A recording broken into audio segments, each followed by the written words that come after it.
Salut, déjà un mois qu'on s'était pas vu. Aujourd'hui, on vous a déterré une histoire qui dormait là, dans nos archives, l'histoire de cet homme. Il s'appelle Félix Moumié, il n'est pas suisse, il est camerounais, mais son histoire est très suisse puisque c'est à Genève que son destin va basculer. Chez nous, là, à 500 mètres à vol d'oiseau de notre bureau des affaires déterrées, c'est là qu'il va se faire empoisonner un soir de 1960. Il aura 35 ans. Quand je suis entrée ici et quand on m'a présenté mon mari, j'ai vu que c'est un corps, c'est un cadavre. Je vous raconte toute l'histoire, mais pour ça on aura besoin de faire une escale à Paris. On ira voir Karine Ramondi et elle a une passion, les assassinats politiques. Ah bah oui. Si cette histoire vous fait penser à d'autres, écrivez-les en commentaire, donnez-nous des idées pour nos prochaines affaires à traiter et surtout, la prochaine fois que vous irez au resto, contrôlez bien ce qu'il y a dans votre verre.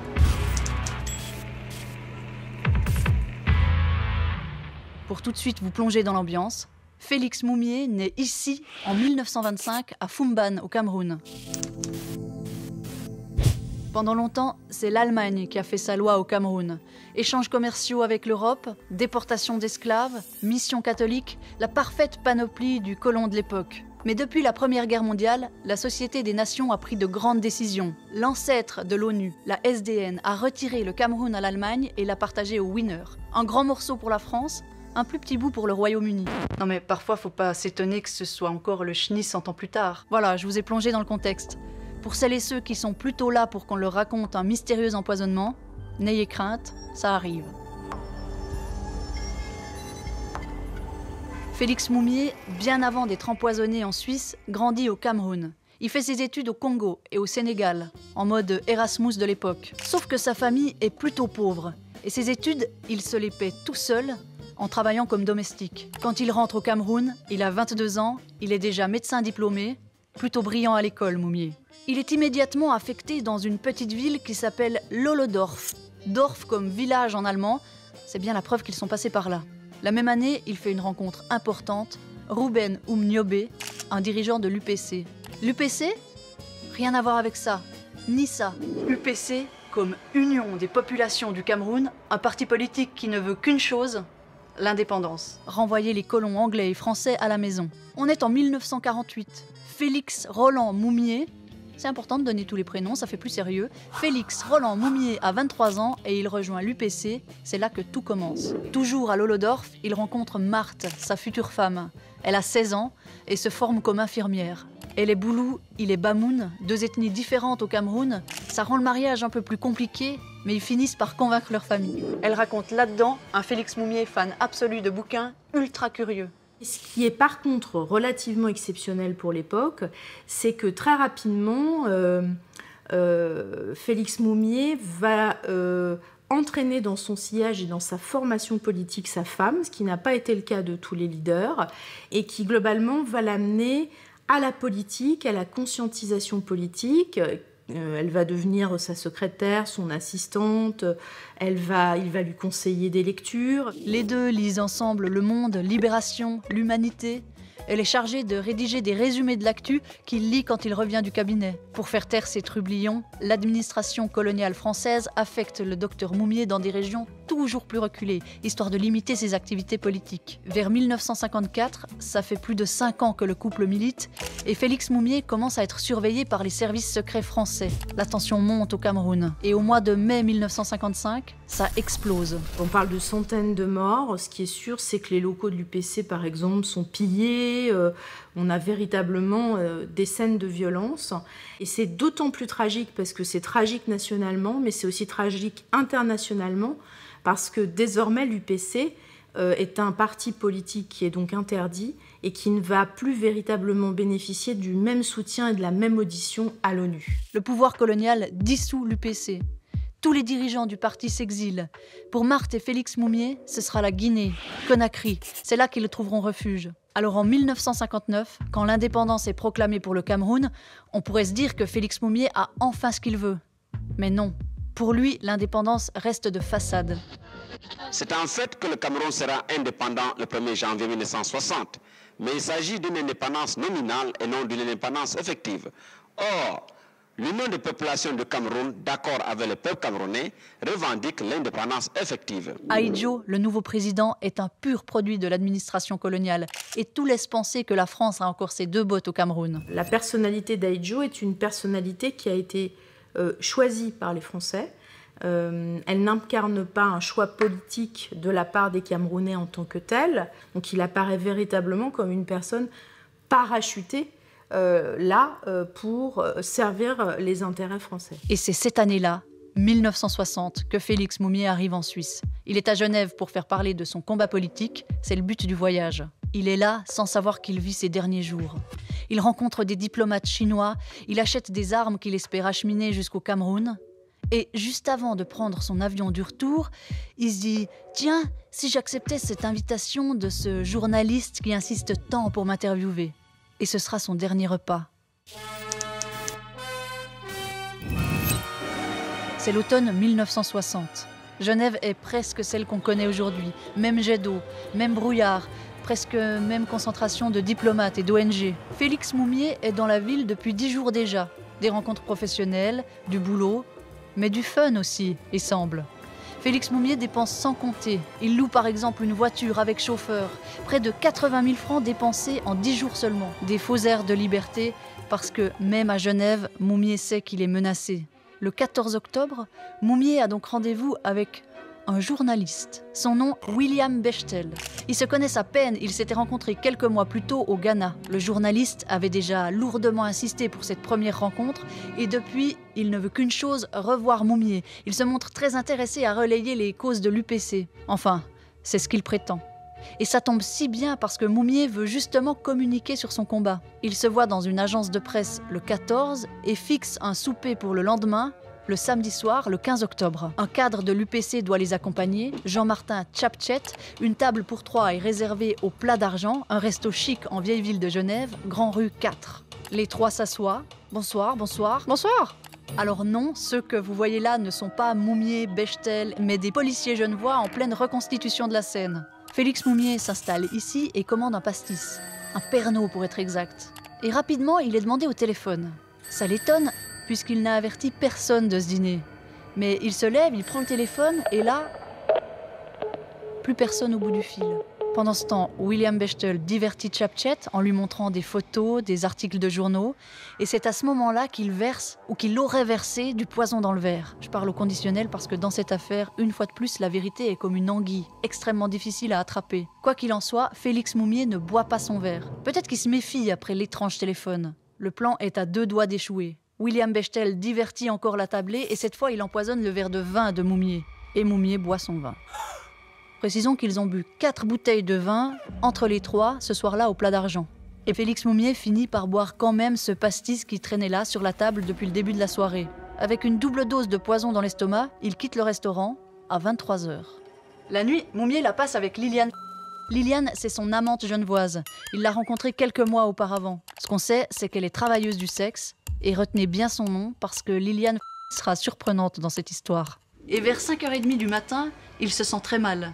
Des maux de ventre extrêmement violents et un début de paralysie des jambes. Liliane l'emmène dans une clinique privée, mais son état ne fait qu'empirer. Il est rapidement transféré aux hôpitaux universitaires genevois. Avant de plonger dans le coma, Félix Moumié prononce 3 mots. Thallium, c'est le poison qu'il sent dans ses veines.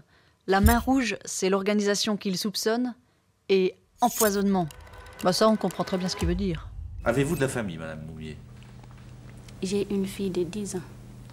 Et vous avez appris la mort de votre mari dans quelles circonstances? Le 1er novembre, c'est d'abord la radio Brazzaville qui a annoncé que mon mari était gravement malade, hospitalisé dans un hôpital cantonal à Genève par suite d'un empoisonnement. À ce moment-là, son épouse Marthe est restée en Guinée. Avec les bras droits de Moumié, elle tente de sauter dans un avion. Mais pas d'avion avant le surlendemain. On imagine cette interminable attente avant de pouvoir décoller. Le président de l'UPC, Félix Moumié, se trouve entre la vie et la mort. Pour ce documentaire de Franck Garbelli, qui est sorti en 2005, c'est-à-dire 45 ans après l'empoisonnement, Marthe Moumié revient au HUG et elle revit le moment où elle était venue au chevet de son mari. Quand je suis arrivée, il était là, couché, les yeux fermés, les bras croisés, tout. J'ai vu qu'il est mort. Il ne vivait plus. Quand il est arrivé, il a dit « On m'a empoisonné Le thallium a été mélangé à du Pernod. J'ai eu un goût qui était bizarre. Je sais que c'est ça. Et les examens donnent raison à l'intuition de Moumié. C'est bien du thallium qui coulait dans ses veines. Et à l'époque, on était très désarmés contre le thallium. Quand quelqu'un avait pris du thallium, c'était pratiquement impossible de le sauver, n'est-ce pas? Et vu l'importante quantité, les analyses montrent que le poison a été ingéré entre 8 et 10 heures avant les premiers symptômes. Et ça colle avec le repas pris au plat d'argent. 1 minute pour tout vous expliquer sur le thallium, c'est parti. À la base, le thallium est un métal qu'on peut couper au couteau. Mais transformé, il devient un puissant poison, sans odeur, presque sans goût. On le trouve dans la morora, il attaque le foie, les reins, le système nerveux, le cœur, les poumons. Les symptômes prennent du temps à s'installer chez l'être humain. Vomissements, troubles du système nerveux, diarrhée, perte de cheveux. Et 1 gramme suffit à tuer un homme ou une femme. Bref, un poison violent et discret qui laisse le temps à l'empoisonneur ou l'empoisonneuse de prendre la fuite. Le plan de l'opération, c'était à coup sûr d'empoisonner Moumié à Genève avant qu'il reprenne son avion vers Le Caire, là où il devait se rendre pour une conférence. Une fois Moumié hors de Suisse pour agoniser, l'empoisonneur aurait été tranquille. Mais la double dose, vous vous souvenez? La dose trop forte a précipité l'agonie de Moumié. Un mauvais calcul que Bechtel va peut-être regretter. Laissez-moi vous parler un peu de Bechtel. William Bechtel, l'homme assis à la table de Moumié soupçonné d'avoir mis une cochonnerie dans son pastis. Bechtel est né d'un siècle que plus personne ici n'a connu, le 19e siècle. 1894. Genevois d'origine avec un passeport français dans les poches. D'abord, il est ingénieur chimiste, mais il est surtout militaire. C'est un ancien combattant. Bechtel, l'officier, a reçu des médailles militaires à s'en faire un mal de dos. Il a 64 ans quand il s'installe à Genève. Il se prétend parfois vendeur de voitures, parfois journaliste. C'est vrai qu'il signe quelques articles sous le pseudonyme de Claude Bonnet, notamment publiés dans le journal La Suisse, un journal sérieux qui n'hésite pas à l'engager comme pigiste spécialiste de l'Afrique. Journaliste de temps en temps donc, mais William Bechtel est surtout réserviste pour le service français de documentation extérieure et de contre-espionnage. En gros, c'est un agent secret. Voici comment travaillait le réserviste William Bechtel. Sur ordre des services secrets, il prenait en filature les personnes qu'on lui désignait, relevait leurs habitudes et leurs contacts. Les personnes suivies par Bechtel avaient toutes un point commun. Elles soutenaient des mouvements africains d'indépendance. Et toutes seront victimes de la Main Rouge, un commando de tueurs des services secrets français. Il habite à Chênebourg. D'après le voisinage, il n'y vit que quelques mois par année. Il n'a lié de contact avec personne. Et sa maison est extrêmement pratique pour un agent secret. Une entrée classique, qui donne sur la rue, et une entrée qui donne de l'autre côté, à 2 pas de la douane de Moelle-Sula. Un pied en Suisse et un pied en France, c'est très pratique quand on a envie de disparaître. Et Bechtel va bientôt en avoir besoin. Maintenant que vous en savez plus sur Bechtel, on peut reprendre le fil de notre histoire. William Bechtel était bel et bien présent au dernier repas de Moumié. Ça, la police le découvre rapidement. Mais pourtant, il n'est pas inquiété tout de suite par la police genevoise. Il faut attendre 15 jours après la mort de Moumié pour que le domicile de Bechtel soit perquisitionné. La police a saisi chez Bechtel des masses de photos. À première vue, des images banales. Mais elles trahissent les activités secrètes de Bechtel. Selon la police fédérale, il s'agirait d'instructions à l'intention de commandos chargés de tuer ou d'enlever des personnes. La police découvre des preuves que Bechtel espionnait Moumié. Des photos, par exemple, cachées dans une collection de timbres, mais aussi des notes personnelles retrouvées dans un cahier, des notes qui font froid dans le dos. Je sais briser la nuque d'un homme sans qu'il ait le temps de crier. Je sais tuer, mais j'ai l'air inoffensif. Dans son appart, on retrouve un plan qui détaille le scénario de l'empoisonnement au restaurant Le Plat d'Argent. Et dans les poches de son veston, on retrouve des traces de thallium. Ce qui est sûr, c'est que l'enquête commence 15 jours après l'hospitalisation de Moumié à l'hôpital de Genève. 15 jours, alors que globalement, les symptômes sont très clairs. Très vite, il est dit que c'est un empoisonnement. 15 jours, c'est énorme. Ça veut dire que Bechtel s'est envolé, ça veut dire qu'il y a eu procrastination à ouvrir l'enquête. J'en veux pour preuve aussi qu'il faut 1 mois pour que la perquisition du domicile de William Bechtel se fasse. 1 mois, c'est très long. Donc on a évidemment en tête que le chef de la police de Genève, qui n'est autre que Charles Knecht, soit véritablement connecté à Bechtel et lui laisser le temps de s'organiser, de se retourner et de pouvoir partir et être mis à l'abri, comme on dit dans le jargon des services secrets, d'être mis au vert. Bechtel devient officiellement le suspect numéro 1. Ne reste plus qu'à le trouver. Mais il a subitement disparu. Sa photo se répand dans les commissariats. Un mandat d'arrêt international est émis contre lui. La police le cherche et lui, pendant ce temps, il est peinard à Neuilly. Il a 66 ans et profite de sa pension de retraité d'officier de l'armée française. Cette vie-là va durer presque 14 ans. Tant qu'il reste en France, dans les limites du pays, il semble bien protégé. Les autorités françaises ne font rien pour le livrer à la justice suisse. Mais William Bechtel est de ceux qui aiment jouer avec les limites. Alors en 1974, à presque 80 balais, il fait un truc fou. William Bechtel sort du territoire français. Il entre en Belgique. Et à l'hôtel, sans réfléchir, il écrit son vrai nom sur le registre. Et il se fait arrêter comme un novice. Direction Genève. Il est extradé vers la Suisse et placé sur le banc des accusés. Le procès va enfin avoir lieu. On va enfin savoir si c'est lui qui a empoisonné Félix Moumié. Mais à peine emprisonné, William Bechtel a retrouvé sa liberté provisoire grâce à une caution de 100 000 francs. On est en 1976, il doit comparaître, mais il est à peu près certain d'être bientôt acquitté. Et ça ne va pas manquer. À la barre pour le défendre, un des avocats les plus connus de Suisse romande, Marc Bonan. Tout jeune à l'époque. Mais non, Bechtel n'a pas empoisonné Moumié. Mais non, on n'envoie pas un officier supérieur de l'armée pour ce genre de sale boulot. Et s'il a quitté Genève le lendemain de l'empoisonnement, c'était un hasard. Le thallium dans ses poches.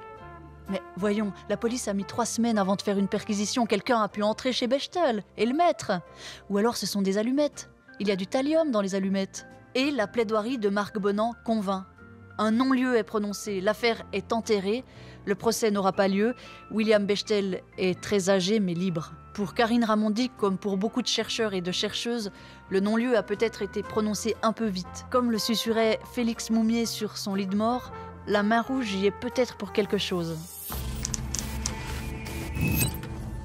La Main Rouge, cette organisation de police parallèle, non officielle, ce réseau qui se chargeait à l'époque de liquider des trafiquants d'armes par exemple, mais aussi et surtout des leaders indépendantistes africains. Reste le rôle de Liliane, qui est très mystérieuse dans cette affaire.